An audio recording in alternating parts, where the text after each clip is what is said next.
My name's Erin Paradis, she, her, and I'm a ceramic artist.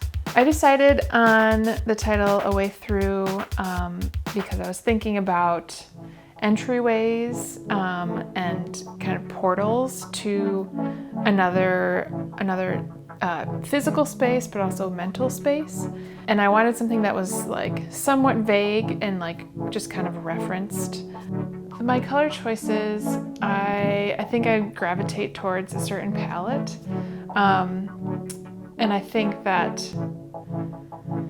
it's just kind of evolved over time. I do a lot of small drawings, and I use gouache and cut paper, and having those small drawings and having the different colors on those pieces kind of help me to kind of figure out what combinations work well together, and then I can kind of translate that into my ceramics.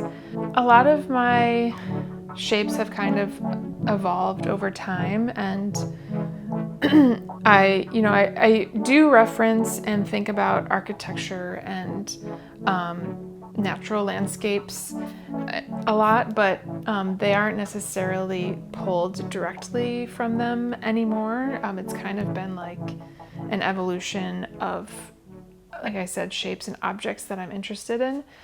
A day in the studio is a little bit different now than it was a year ago. I had a child about a year ago, and so it's a little bit still kind of adjusting to that. So it's a little bit more disjointed. I usually get I try to get a couple hours in the afternoon during nap time and then a couple hours in the evening after he goes to bed. If I'm able to get childcare, then I'm able to get into the studio in the afternoon. The building process, depending on the piece, like these pieces took anywhere from like a month to 2 months, depending on how much time I was able to get in here. I feel like when I was moving around a lot when I was younger, I was, like physically taking like a composition that I liked of an architectural space and like drawing it on. I was making pots at the time, so I was physically drawing on my pots. But now I feel like